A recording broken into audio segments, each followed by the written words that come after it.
It's been 1 year to the exact day that I got fired, February 13th, 2024. And I decided, you know what? I'm just going to take a year off. Like, I'm just not going to work for a year. This is the book that inspired me, How to Do Nothing.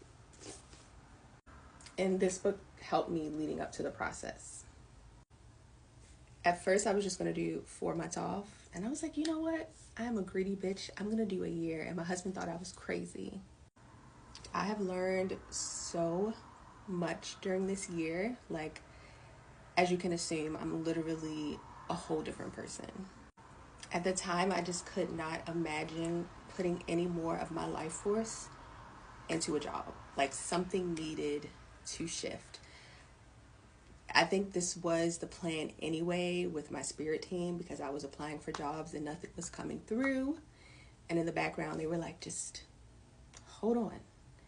I remember I wanted to start making 60K. And I was manifesting like a new job, making 60K. So meanwhile, I'm being tormented at work. I go into a meeting one day and they're like, okay, we're giving you a pay raise, like $5 more an hour. And now you make $62,000 a year.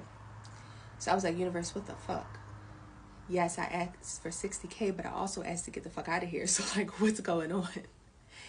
And that was their way of saying like, hold tight, like stay where you are. There's a plan in place. We got you. And luckily my intuition was on point and I just followed the breadcrumbs. During this year, I've been faced with wounds that I needed to face in order to get to the next step. Like, my self-worth was in the trash and I didn't realize, because I thought I was a confident person who loved myself. But Source was like, how can I send you things? How can how can you receive and experience the wonderful things that you're asking for if you're going to keep pushing them away because you don't think you're worth it? I discovered poetry during this year off, and it's so funny when it comes to poetry. Even though it's a brand new art form for me, I finally understand what people mean when they say they don't feel imposter syndrome. Like, I just don't. Like, I feel like my poetry is the shit. I feel like I was always meant to do it. I feel like the way I channel information from like the spirit world into poetry is like chef's kiss. I've been taken through so many initiations during this year where you realize like you really have to prepare your nervous system for good things too. Like, once I started learning the law of assumption over the summer, and I started like hitting my upper limit of the goodness that I would allow in my life, my nervous system was going crazy. And now that I'm really putting myself out there as a writer and as like a healer and an authority, my nervous system is like, oh my God, like, is this what we're supposed to be doing? Right now, I have no fucking idea what's gonna happen next. I've been applying to jobs, really don't want a job. It hasn't really been going well. It's time for some new income to come in. I know that's for sure from somewhere. I released some ebooks, which feel so aligned, and I feel so lit up, and I feel like I'm doing exactly what I'm supposed to be doing. But one thing that I did learn that is allowing me to do this is to just trust. This is a co-creation. I trust and I know that when I ask for something and when I desire something, it's done. And it took me a long time to get here.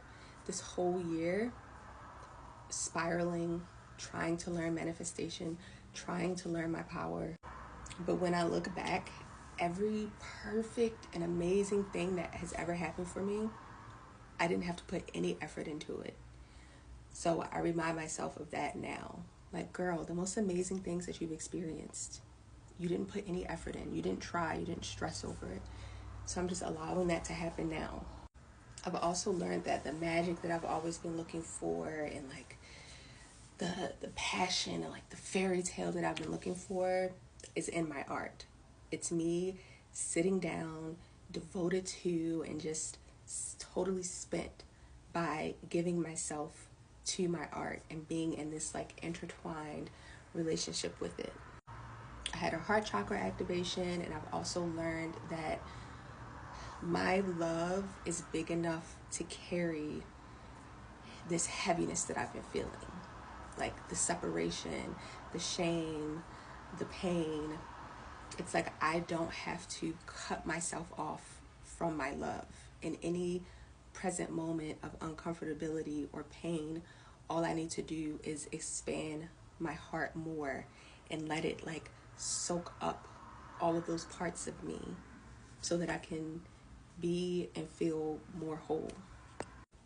If you're interested in learning any of this, or just guiding yourself through it with some beautiful poetry that I wrote combined with like journal prompts and exercises to take you through the journey of it, the link is in my bio. I'm gonna be doing a like manifestation one soon.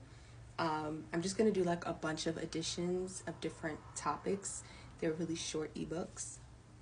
But during this year, I realized that like part of my path is to go through these initiations that the divine feminine will go through and is going through, and then write about it to guide other people into it, just like so many women and coaches have guided me. And I have invested in myself so much spiritually, astrologers, Reiki healers, spiritual coaches, and the investment shows like the internal growth and the empowerment and like the love that I walk around with now every day. It's because of those investments and time that I put into my spiritual self, my energetic self, my emotional self.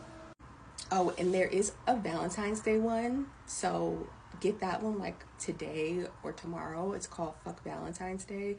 It's like a perfect ritual or activity to do on Valentine's Day because it's helping you take that love and like put it into your interests, put it into your art, channel it like into yourself. I know Valentine's Day is like about romantic love, but we can make it about like artistic love and career love.